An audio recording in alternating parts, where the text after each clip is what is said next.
నమస్తే, welcome to local news. నేను Gracie. ముందుగా హెడ్లైన్స్ చూద్దాం. బెట్టింగ్ లో చనిపోయిన వారి కుటుంబాలకు పరామర్శల. జగన్ పల్నాడు పర్యటనపై షర్మిల విమర్శలు.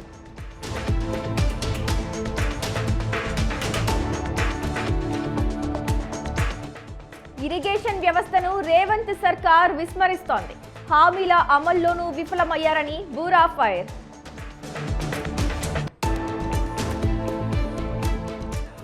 నాగాయలంకలో జల యోగాంధ్ర, తెలుగు బుక్ ఆఫ్ రికార్డులో చోటు.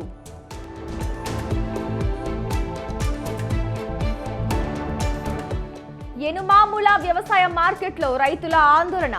పసుపు పంటకు మద్దతు ధర కల్పించాలని డిమాండ్.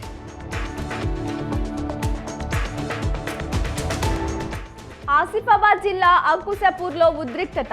అటవీ సిబ్బంది గ్రామస్తుల మధ్య ఘర్షణ.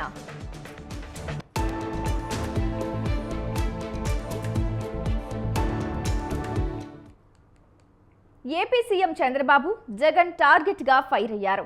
ఏపీ పీసీసీ అధ్యక్షురాలు షర్మిల జగన్ ప్రభుత్వం కాంగ్రెస్ పార్టీపై పెడుతున్న ఆంక్షలు దేనికి సంకేతమని ఆమె ప్రశ్నించారు. స్టీల్ ప్లాంట్ కు మద్దతిచ్చిన తమపై కేసులు పెట్టడం ఎంతవరకు సమంజసమన్నారు. విజయనగరం జిల్లా కాంగ్రెస్ పార్టీ విస్తృత స్థాయి సమావేశానికి ముఖ్య అతిథిగా షర్మిల హాజరయ్యారు. జూదం ఆడి చనిపోయిన వ్యక్తుల విగ్రహాల ఆవిష్కరణకు వెళ్లి జగన్ రాష్ట్ర ప్రజలకు ఏం సంకేతం ఇస్తున్నారని ప్రశ్నించారు షర్మిల. మీడియా ద్వారా ప్రభుత్వాన్ని అడగాలనుకుంటున్నాం. నిజంగానే మాకు అర్థం కాకే చంద్రబాబు గారిని అడుగుతున్నాం. ప్రజల సమస్యలపై పోరాటం చేస్తే ఆంక్షలన్నీ కాంగ్రెస్ పార్టీకి మాత్రమేనా? మేము రాజధాని మీద పోరాటం చేయాలనుకుంటే మమ్మల్ని హౌస్ అరెస్ట్ చేస్తారు. మేము స్టీల్ ఫ్యాక్టరీ మీద పోరాటం చేయాలనుకుంటే మా దీక్షలను భగ్నం చేస్తారు. ఆంక్షలన్నీ ఉట్టి కాంగ్రెస్ పార్టీకేనా? మరోవైపేమో జగన్మోహన్ రెడ్డి గారు పరామర్శల పేరు మీద బల ప్రదర్శన యాత్రలు చేస్తున్నా కూడా ఎటువంటి ఆంక్షలు ఉండవా? కారణం ఏమిటి? జగన్మోహన్ రెడ్డి గారు మోడీ గారి దత్తపుత్రుడు కాబట్టి ఆయనకి ఆంక్షలు ఉండవా? కాంగ్రెస్ పార్టీ ఒక్కటే ఈరోజు బీజేపీకి వ్యతిరేకంగా ధైర్యంగా. కడప జిల్లా గండి ఆలయ అభివృద్ధి పనులు 95% జగన్ హయాంలోనే పూర్తయ్యాయని, మిగిలిన 5% పనులను ఏడాది కావస్తున్నా కూటమి ప్రభుత్వం పూర్తి చేయలేకపోతోందని కడప ఎంపీ అవినాష్ రెడ్డి మండిపడ్డారు. గండి వీరాంజనేయ స్వామిని ఎంపీ అవినాష్ రెడ్డి దర్శించుకున్నారు. ఆలయ పూజారులు పూర్ణ కుంభంతో ఎంపీకి స్వాగతం పలికి ప్రత్యేక పూజలు చేశారు. గండి ఆలయంపై చంద్రబాబు ప్రభుత్వం సీతకన్ను వేసిందని ఆరోపించారు. పెండింగ్ లో ఉన్న పనులకు 10 కోట్ల వరకు అవసరమవుతాయని, ఇప్పటికైనా కూటమి ప్రభుత్వం ఆలయ పునర్నిర్మాణ పనులను పూర్తి చేయాలని కోరారు. ప్రతిసారి కూడా ఈ రాష్ట్ర ప్రభుత్వాన్ని ఒకటే మనవి చేశాం. ఈ ఆలయము ఎంతో ప్రసిద్ధిగాంచింది. ఒక ప్రత్యేకత ఉంది ఈ ఆలయానికి. ఆ ప్రత్యేకత ఏంటంటే, రావణ సంహార యుద్ధం తర్వాత శ్రీరామచంద్రుడే స్వయంగా తన బాణంతో గీసిన ఆంజనేయ స్వామి ప్రతిమ ఇక్కడ ఉంది. సో దీనికి ఎంతో ప్రత్యేకత ఉంది. సజీవంగా ఉన్న ఆ విగ్రహం దర్శించుకోవడానికి, ఆంజనేయ స్వామిని దర్శించుకోవడానికి లక్షల సంఖ్యలో భక్తులు వస్తూ ఉంటారు. శ్రావణ మాసం అయితే కేవలం ఆ 3-4 వారాల్లోనే కనీసం 10 నుంచి 15 లక్షల మంది భక్తులు ఈ ఆంజనేయ స్వామి ఆలయానికి వచ్చే పరిస్థితి ఉంది. ప్రతి ఏడాది ఇదే పరిస్థితి ఉంటుంది. మరి ఇంత ప్రసిద్ధిగాంచిన శవ రాజకీయాల పిచ్చితో జగన్ మనుషుల ప్రాణాలు హరిస్తున్నారని ఏపీ ప్రభుత్వ చీఫ్ విప్ జీవి ఆంజనేయులు మండిపడ్డారు. రాజకీయ పరామర్శ యాత్ర చేపట్టి మరో 2 ప్రాణాలను బలి తీసుకున్నారని జీవి ఆరోపించారు. చంపుతాం, నరుకుతామంటూ హెచ్చరిస్తున్న ఉన్మాదులను జగన్ జనంపైకి వదిలాడని జీవి దుయ్యబట్టారు. శవ రాజకీయాలు మానుకోలేదు. తన స్వార్థ రాజకీయాల కోసం, శవ రాజకీయాల కోసం 2 నిండు ప్రాణాలు బలవటం చాలా బాధాకరం. నీ కాన్వాయ్లో ఒక వెహికల్, నీ కార్యకర్త వైసీపీ కార్యకర్త సింగన్న అనే కార్యకర్తని ఢీకొంటే కనీసం హాస్పిటల్లో కూడా చేర్చకుండా ఒక కుక్క కంటే హీనంగా లాగి అవతల పడేసి వెళ్ళారంటే, మీ నెగ్లిజెన్స్ వల్ల ఒక ప్రాణం బలైపోయిందంటే ఇది ఎంత బాధాకరం. ఎప్పుడో కంటి ముందు యాక్సిడెంట్ అయినటువంటి సింగన్నని హాస్పిటల్లో చేర్చకుండా, ప్రాణాలు కాపాడకుండా గాలికి వదిలేసి మీరు వెళ్ళి సంవత్సరం క్రితం చనిపోయిన కార్యకర్తని పరామర్శిస్తామంటూ వెళ్ళటం ఎంతవరకు సమంజసం? అంటే మానవత్వం ఉందా? సింగన్ని యాక్సిడెంట్ అయితే రోడ్డు పక్కన ఇసిరేసి వెళ్ళిపోతారా? మీ కార్యకర్తల విషయంలో కానీ కనీసం ఒక మానవత్వం, ఒక మనిషి అనేది కూడా ఆలోచించకుండా ఎట్లా చేస్తారా? కనీసం జంతువులకి ఇట్లా జరిగినా కానీ ఎవరు కూడా అట్లా వదిలేసి వెళ్ళరు. మహబూబ్ నగర్ జిల్లాలో పర్యటించిన తెలంగాణ వైద్య ఆరోగ్య శాఖ మంత్రి దామోదర రాజ నరసింహ బీచుపల్లి ఆంజనేయ స్వామిని దర్శించుకున్నారు. ఆంజనేయ స్వామికి ప్రత్యేక పూజలు చేశారు. ఆలయ ప్రాంగణానికి చేరుకున్న మంత్రికి అర్చకులు పూర్ణ కుంభంతో స్వాగతం పలికారు. ఆలయ అర్చకులు స్వామివారి శేష వస్త్రాలను, ప్రసాదాలను అందజేసి వేదాశీర్వచనం చేశారు. అనంతరం ఎర్రవెల్లి బెటాలియన్ గెస్ట్ హౌస్ లో దామోదర రాజ నరసింహ పోలీసుల నుండి గౌరవ వందనాన్ని స్వీకరించారు.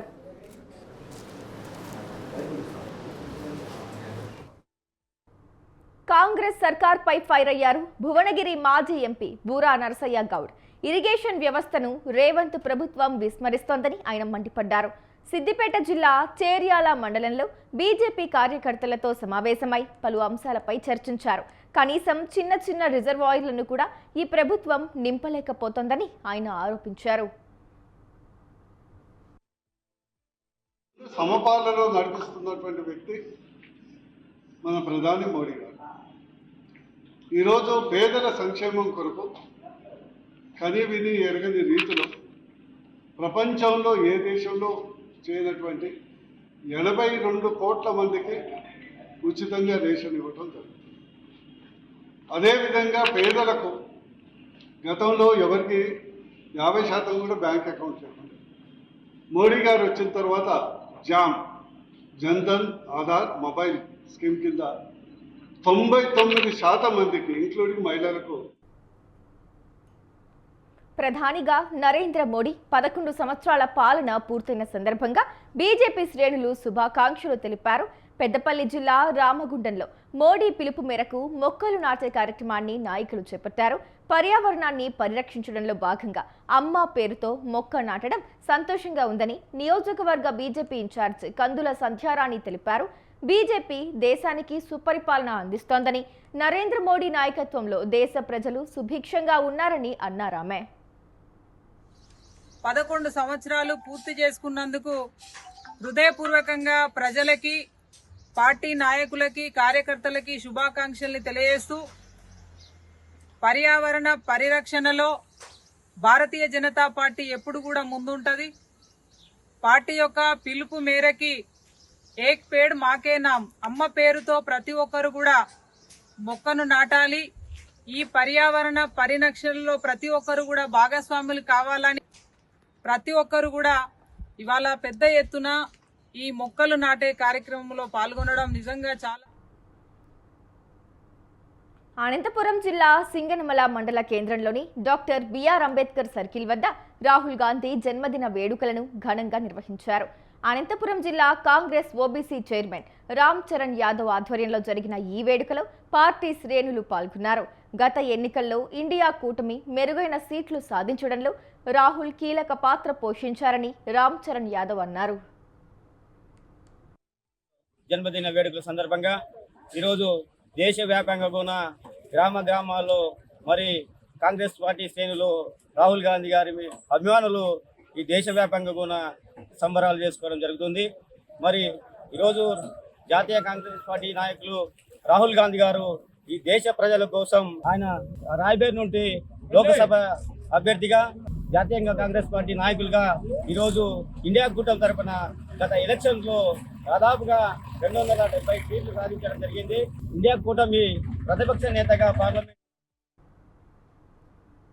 కాంగ్రెస్ అగ్రనేత రాహుల్ గాంధీ జన్మదిన వేడుకలను సిరిసిల్లలో ఘనంగా నిర్వహించారు. పార్లమెంటు సభ్యుడిగా ఉండి గతంలో ప్రధానమంత్రి పదవి తీసుకునే అవకాశం ఉన్నా ఆ పదవిని త్యజించిన నాయకుడు రాహుల్ గాంధీ అని కాంగ్రెస్ నేతలు అన్నారు. లోక్సభలో ప్రతిపక్ష నేతగా రాహుల్ ప్రజల సమస్యలను లేవనెత్తుతున్నారని వారు తెలిపారు. వారు రాజకీయాలకు వచ్చిన వెంటనే అమేథీ నుంచి ఎంపీగా ఉండి 2 సార్లు యూపీఏ ప్రభుత్వం ఉన్నా దానికి అధ్యక్షులైనటువంటి శ్రీమతి సోనియా గాంధీ గారు యూపీఏ చైర్పర్సన్ గా ఉన్నా వారికి సోనియా గాంధీ గారు కానీ రాహుల్ గాంధీ గారు కానీ ప్రధానమంత్రి పదవి తీసుకోమని అన్నప్పటికీ వారు పదవిని తృణప్రాయంగా త్యజించి ప్రజల కోసమే పాటుపడాలని ప్రజల సేవలో ఉండాలని ఇంకా నేను విద్యనభ్యసిస్తున్నటువంటి విద్యార్థిగానే ఉంటూ రాజకీయాలను పదులు పట్టించి అఖిల భారత కాంగ్రెస్ పార్టీ అగ్రనేత రాహుల్ గాంధీ గారి యొక్క జన్మదినం సందర్భంగా ఈ రోజు సిరిసిల్ల పట్టణ కాంగ్రెస్ పార్టీ పక్షాన వారికి ఘనంగా వారి యొక్క జన్మదిన శుభాకాంక్షలు తెలియజేసుకుంటూ అతి కష్టకాలంలో రాజకీయాలకు వచ్చి వారి యొక్క నానమ్మ మరణం గాని ఆ తర్వాత గద్వాల్ కాంగ్రెస్ పార్టీ కార్యాలయ ఆవరణలో ఆ పార్టీ నేత రాహుల్ గాంధీ పుట్టినరోజు వేడుకలను హస్తం పార్టీ శ్రేణులు ఘనంగా నిర్వహించాయి. తెలంగాణ యూత్ కాంగ్రెస్ అధ్యక్షుడు తిరుమలేష్ ఆధ్వర్యంలో కేక్ కట్ చేసి సెలబ్రేషన్స్ చేసుకున్నారు. రాహుల్ బర్త్డే సందర్భంగా ఏర్పాటు చేసిన రక్తదాన శిబిరంలో కాంగ్రెస్ నాయకులు కార్యకర్తలు పెద్ద ఎత్తున పాల్గొన్నారు. మొదలు పెట్టడం జరిగింది. ఈ రాహుల్ గాంధీ గారు ఎంతో ఉన్నతమైనటువంటి వ్యక్తి. ఆయన కీర్తి ఎంత చెప్పినా తక్కువే. ఇప్పటి వరకు కూడా ఎవరు చెప్పని విధంగా జై బాపు, జై భీమ్, జై సంవిధాన్ అనే కార్యక్రమాన్ని ఆయన ముందుకు తీసుకొచ్చినారు. జై బాపు అంటే గాంధీజీ గారు, జై భీమ్ అంటే అంబేద్కర్ గారు, జై సంవిధాన్ అంటే సొసైటీ అన్నమాట. ఇట్లా ఒక కొత్త నినాదాన్ని ఎవరు కూడా ఇప్పుడు కాన్స్టిట్యూషన్ అట్లా ఎవరు కూడా కొత్త విధానాన్ని తీసుకురాలేదు.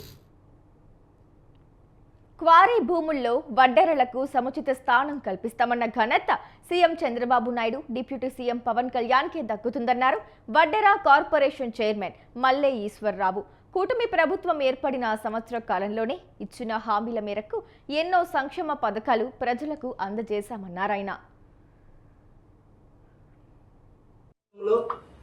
బడుగు బలహీన వర్గాలలో నిరంతరము శ్రమించేటువంటి వడ్డెర కమ్యూనిటీ అనేటువంటి మా కమ్యూనిటీని గుర్తించి రాష్ట్ర వడ్డెర కార్పొరేషన్ చైర్మన్గా నాకు అవకాశం కల్పించినటువంటి గౌరవ ముఖ్యమంత్రి గారికి, కూటమి ప్రభుత్వానికి మరొకసారి హృదయపూర్వక ధన్యవాదాలు తెలియజేస్తున్నాము. ముఖ్యంగా గౌరవ ముఖ్యమంత్రి వర్యులు శ్రీ నారా చంద్రబాబు నాయుడు గారు మరి ఏదైతే వడ్డెర్ల కులవృత్తి ఉందో క్వారీ విషయాల్లో, క్వారీ భూముల్లో మనం గతంలో ప్రతిపక్షంలో తెలుగుదేశం పార్టీ ఉన్నప్పుడు బీసీ మహాసభలో ఆ రోజు ముఖ్యమంత్రి గారు, ఉప ముఖ్యమంత్రి గారు ప్రమాణం చేశారు వడ్డెర్లకు తప్పకుండా వడ్డెర కులవృత్తినటువంటి క్వారీ భూముల్లో వడ్డెర్లకు సముచిత స్థానం కల్పిస్తారని హామీ ఇవ్వటం జరిగింది. మరి అలాగే కూటమి ప్రభుత్వం ఏర్పడి సంవత్సర కాలంలోనే గౌరవ ముఖ్యమంత్రి వర్యులు మాన్యశ్రీ నారా చంద్రబాబు నాయుడు గారు భూ వివాదంలో కాంగ్రెస్ నాయకుల దాడిలో గాయపడి మంచిర్యాల ప్రభుత్వ ఆసుపత్రిలో చికిత్స పొందుతున్న బాధితులను మాజీ ఎమ్మెల్యే దుర్గం చిన్నయ్య పరామర్శించారు. మండలంలోని ఆకణపల్లి శివారులో సర్వే నెంబర్ 64లోని భూమి విషయంలో పాత బెల్లంపల్లి గ్రామానికి చెందిన పనస గణేష్, హైమావతి కుటుంబీకుల మధ్య వివాదం తలెత్తింది. 2 కుటుంబాల మధ్య జరిగిన ఘర్షణలో 6గురికి గాయాలయ్యాయి. ఇందులో 4 మహిళలున్నారు.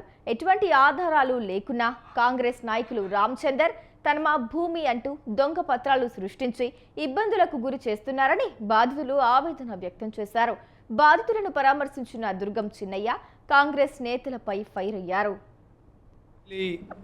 మండల్లో నిన్న బీఆర్ఎస్ పార్టీ మా కార్యకర్తలపైన కాంగ్రెస్ గుండాలు, వినోద్ ఎమ్మెల్యే అనుచరులు, అక్కడ ఉన్నటువంటి మాజీ జడ్పీటీసీ రామచందర్ అనుచరులు మరి మా కార్యకర్తలపై దాడి చేయడం మరి మేము తీవ్రంగా ఖండిస్తున్నాం. ఇవాళ గుర్తుపెట్టుకోవాలి కాంగ్రెస్ నాయకులు, మేము గతంలో 10 సంవత్సరాలు ప్రభుత్వంలో ఉన్నప్పటికీ ఎక్కడ కూడా ఎన్నడూ కూడా కాంగ్రెస్ కార్యకర్తల పైన మరి వారిని నొప్పించిన సందర్భాలు లేవు. కానీ వాళ్ళు మాత్రం ఇవాళ రాష్ట్ర పెద్దల నుంచి కింది వరకు కూడా కార్పూర్ రామచంద్ర అనుచరులు మమ్మల్ని చెప్పడానికి ప్రయత్నాలు. ఆ సింగతి ఉన్నటువంటి వాళ్ళకి ఎలాంటి పేపర్లు ఉన్నా ఆ భూమి మీద వాళ్ళు ఎక్కడైనా ఎలాంటి పేపర్లు ఉంటే మేము దేనికైనా దానికి మేము ఇన్నేళ్ళ వరకు చేసుకున్నాం. పోయిన సంవత్సరం పత్తి ఏరినప్పుడు ఎంఆర్ఓ గారు కూడా వీడియో ఉన్నది. 20 ఏళ్ళ నుంచి వీళ్ళే చేసుకుంటారు. కానీ ఇప్పుడు కలెక్టర్ గారితో ఒక ప్రొసీడింగ్ తీసిండు. ఫస్ట్ 40% ఇచ్చిన తీసిండ్రు. ఆయన దొంగని ఇవన్నీ నిరూపించి ప్రైవేట్ కంప్లైంట్ చేస్తా అంటే మళ్ళీ ఏం చేసిండ్రు, పనాస గణేష్ దగ్గర భూమిని మేము తీసుకుంటామని డైరెక్ట్ ఇచ్చిండ్రు. ఇస్తే మేము కోర్టు నుంచి ఆర్డర్ తెచ్చినాం. కలెక్టర్ గారు ఎంఆర్ఓ గారు ప్రైవేట్ కంప్లైంట్ అయితే కలెక్టర్ పులివెందుల సబ్ జైల్లో ఉన్న వైసీపీ నేతలకు 24 గంటల్లోపు కర్నూలు ఆసుపత్రిలో వైద్య పరీక్షలు నిర్వహించాలని కోర్టు ఆదేశించింది.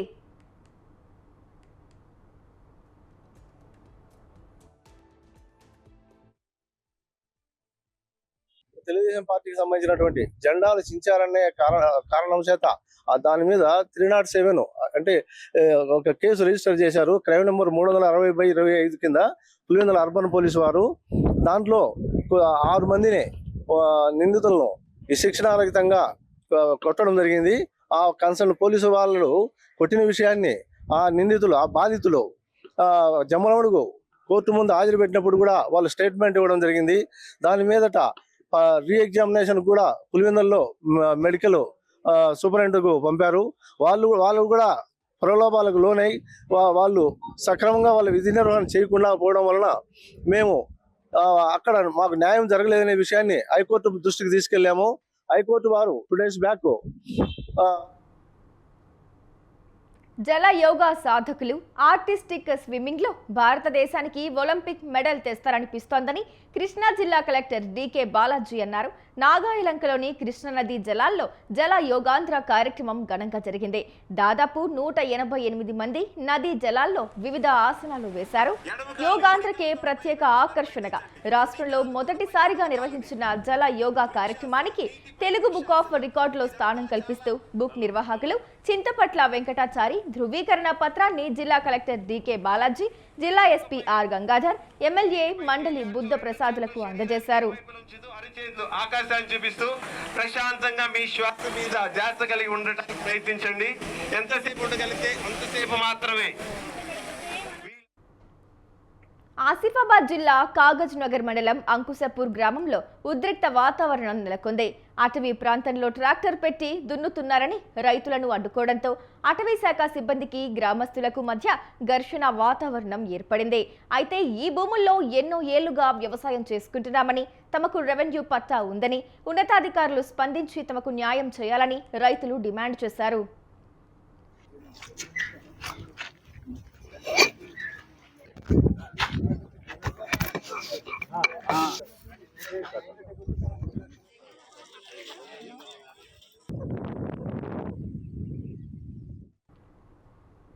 సిద్దిపేట జిల్లా హుస్నాబాద్ మండలం కిషన్ నగర్లో మీర్జాపూర్ రైతులు రాస్తా రోకో చేపట్టారు.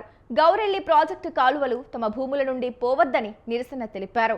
ఉన్న భూములు కాలువల కింద పోతే తాము ఎలా బతకాలని వాపోయారు. కష్టపడి సంపాదించుకున్న భూములను వదులుకోబోమన్నారు. అయితే అధికారులు అక్కడికి చేరుకుని నచ్చజెప్పడంతో చివరకు ఆందోళన విరమించారు. అల్లకు నీళ్లు రాలేదు. అది రాకుండా ఇప్పుడు చిన్న కాలువలు పెట్టి ఇప్పుడు ఎవరు రైతులను నష్టం చేసుడు తప్ప కానీ ఉందా? ఏం నష్టం ఇప్పుడు అర్థం కాకుండా ఇప్పుడు రైతులను ఇబ్బంది పెట్టుడు. ఆర్డీఓ ఆఫీసు రాలే, ఇప్పుడు కలెక్టర్ రాలే, ఎవరు రాలే, ఇప్పటి వరకు ఏది లేవు, ఎవరు లేరు. ఇప్పుడు రోడ్డు మీద ధర్నా చేస్తే మిగతా వాళ్ళు సమాధానం చెప్పుకుంటే పోతే ఒడిచిపోయింది. అంతేవరకు ఎవరికి ఏమి ఇబ్బంది లేకుండా పోతారు. కలెక్టర్ ఇట్లా ఇవ్వరు. రైతులకైతే న్యాయం అనేది ముచ్చట్లేదు. ఆర్డీఓ సార్ దగ్గర ఎంఆర్ఓ వాళ్ళ దగ్గర కలిసి వాళ్ళు మేము ఖచ్చితంగా వాళ్ళతో మాట్లాడి చేస్తామని చెప్పారు. కానీ మాకు పిలిచిన విధానం నోటీస్ ఇచ్చిన ప్రకారం ఏంటంటే మార్నింగ్ 10 గంటలకు 10 గంటల 30 నిమిషాలకు నోటీస్ ఇక్కడ రండి మీటింగ్ చేస్తామని చెప్పారు.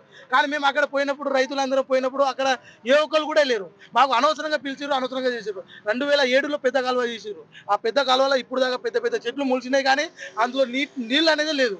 మళ్ళీ ఇప్పుడు మా భూమిలోకి కాలువ పోదు. మేము ఎట్లా వెనకట ఎట్లా బతుకున్నాం అట్లే బతుకుతాం.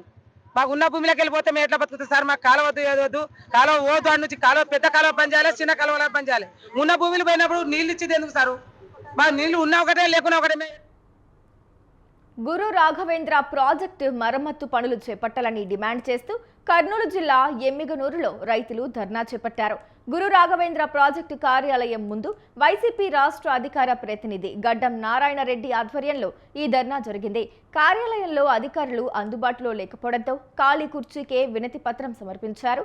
గురు రాఘవేంద్ర ప్రాజెక్టు మరమ్మతు పనుల్లో అధికారుల నిర్లక్ష్యంతో రైతుల పొలాలకు నీళ్లు అందడం లేదని నారాయణ రెడ్డి ఆవేదన వ్యక్తం చేశారు. రిపేర్లు కాలేదు, సాగునీరు విడుదల చేయలేమంటున్నందుకే ఈరోజు మేమందరు కలిసి సాగునీరు విడుదల చేయాలని ధర్నా చేస్తున్నాం. గురు రాఘవేంద్ర ప్రాజెక్టు రిపేర్లు వెంటనే చేయాలి, లేకపోతే రైతుల ఆగ్రహం చవిచూస్తారు అధికారులు. అధికారులను వెంటనే సస్పెండ్ చేసి కలెక్టర్ గారు యాక్షన్ తీసుకోవాలి. గురు రాఘవేంద్ర ప్రాజెక్టు స్టార్ట్ కాకపోతే 15 రోజుల లోపల తర్వాత జరిగే పరిమాణాలకంతా జీఆర్పీ అధికారులే బాధ్యులు, ఏ రైతు కాదు. వరంగల్ ఎనుమాముల వ్యవసాయ మార్కెట్లో పసుపు రైతులు ఆందోళనకు దిగారు. పసుపు పంటకు మద్దతు ధర కల్పించడం లేదని అన్నదాతలు ఆవేదన వ్యక్తం చేశారు. ఆన్లైన్ పేరుతో వ్యాపారాలు మోసం చేస్తున్నారని, తిరిగి పాత పద్ధతిని తీసుకురావాలని రైతులు కోరుతున్నారు.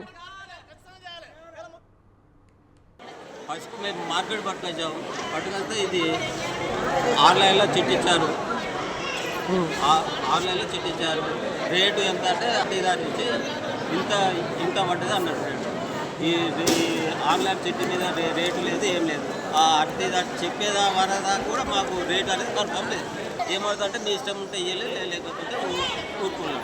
దాదాపు ఏంటంటే ఇప్పుడు పశువు బోటు వాళ్ళు ఏంటంటే మళ్ళీ ఏ ఖర్చు లేకుండా వాళ్ళు అన్నారు. ఆ పశువు బోటు ఎక్కడో ఇది ఎక్కడో మేము ఒక ఎకరాకు దున్నే వరకు ఒక ట్రాక్టర్. ఇంట్లో అద్దెకు ఉంటానని నమ్మించి వృద్ధురాలి మెడలో నుండి పుస్తెల తాడు ఎత్తుకెళ్లిన ఘటన హన్మకొండ జిల్లాలో జరిగింది. కమలాపూర్ మండలం ఉప్పల్ గ్రామానికి చెందిన సముద్రాల రాయమల్లు మల్లమ్మ దంపతులు బస్టాండ్ సమీపంలో నివసిస్తున్నారు. గుర్తు తెలియని వ్యక్తి తమ ఇంటికి వచ్చి ఇంట్లో కిరాయికి ఉంటానని చెప్పి నమ్మించి గొలుసు చోరీ చేశాడని బాధితులు వాపోయారు. బాధితుల ఫిర్యాదు మేరకు కేసు నమోదు చేసుకున్న పోలీసులు దర్యాప్తు చేపట్టారు.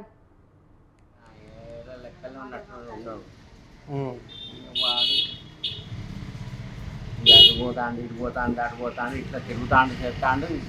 చీకటి చేసిండు ఇక పెద్ద వాళ్ళ రాత్రి 12 అయింది. వాడు ఏందో ఇదే వచ్చిన ముచ్చట అన్నీ చెప్తాండు. ఇక నాకు బుర్ర పడ్డది.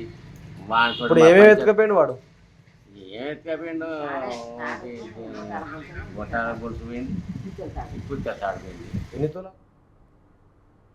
అక్రమంగా ఆక్వా సాగు చేస్తున్న వారిపై చర్యలు తీసుకోవాలని కోరుతూ కోనసీమ జిల్లా గొరగనమూడి గ్రామానికి చెందిన దళితపేట వాసులు ఆందోళనకు దిగారు. తమ గ్రామంలో నివాస గృహాలకు సమీపంలో చెరువులు తవ్వడం వలన గ్రామమంతా కలుషితమై జనజీవనానికి ఇబ్బందిగా మారిందని ఆవేదన వ్యక్తం చేస్తున్నారు. కలుషిత నీటితో పిల్లలు, గర్భిణీలు రోగాల బారిన పడుతున్నారని, అధికారులు తక్షణమే స్పందించి అక్రమ ఆక్వా సాగును నిలిపివేయాలని వారు కోరుతున్నారు. మేము చేప వేసుకుంటాం, రొయ్యలేదు అన్నారండి. తర్వాత ఇప్పుడు ఏమో రొయ్య వేసేస్తున్నారండి. మాకు మంచినీళ్ళు లేవండి తాగడానికి. పిల్లలు కూడా ఇబ్బంది వచ్చేస్తుందండి. గజ్జి, తావరే, గర్భిణీలు కూడా కొంచెం పోతున్నాయండి. గర్భిణీలు కూడా నిలబట్టలేదండి. కొట్టుముట్లు ఆడిపోతున్నామండి. మంచినీళ్ళు కాలువకి ఉప్పు నీళ్ళు వచ్చేస్తున్నాయండి. మాకు చెరువు నీళ్ళు వచ్చేస్తున్నాయండి. మంచినీళ్ళు కాలువ కూడా ఉన్న పైపులు కూడా పాడైపోయింది. అప్పుడండి మేము అమ్మాయి వచ్చామండి, మేము అంతా వచ్చామండి. వచ్చిన తర్వాత అమ్మ మేము చేప వేస్తాం కానీ రొయ్య అమ్మాయి మేము చేప వేసుకుంటామని మమ్మల్ని బెదిరించేశారండి. ఫోన్లో వెళ్ళిపోయి ఎస్సీ కాలనీకి ఆనుకుని 20 ఎకరాలు చేపల చెరువులు తవ్వారు గతంలో. మా గ్రామస్తులు మేమందరం అబ్జెక్షన్ పెట్టాము. అబ్జెక్షన్ పెడితే మా దగ్గర అబ్జెక్షన్ లెటర్, మా దగ్గర కాగితాలు ఉన్నాయని మాకు చెప్పి గతంలో చేపలు వేసారు. ఇప్పుడు వాటిని రొయ్యల చెరువు కింద మార్చి సాల్ట్ వాటర్ తోడి మాకు మొత్తం గ్రౌండ్ వాటర్ అంతా మాకు సాల్ట్ వాటర్గా మొత్తం అయిపోయి తాగడానికి కూడా నీరు లేకుండా మా గ్రామస్తులు చాలా ఇదైపోతున్నారు, పాడైపోయారు. తాగడానికి నీరు లేదు. ఇప్పుడు అల్లూరి జిల్లా కూనవరం మండలంలో some returns for the nation అనే స్వచ్ఛంద సంస్థ ద్వారా శిథిలావస్థకు చేరిన స్కూల్ భవనానికి మరమ్మతులు చేశారు కొంతమంది యువకులు. 2 లక్షల రూపాయలతో కొండాయిగూడెం ప్రాథమిక పాఠశాలకు మరమ్మతులు చేసినట్లు వారు తెలిపారు. శిథిలావస్థలో ఉన్న పాఠశాలకు మరమ్మతులు చేసిన యువకులను చింతూరు ఐటీడీఏ ప్రాజెక్ట్ ఆఫీసర్ అపూర్వ భరత్ అభినందించారు.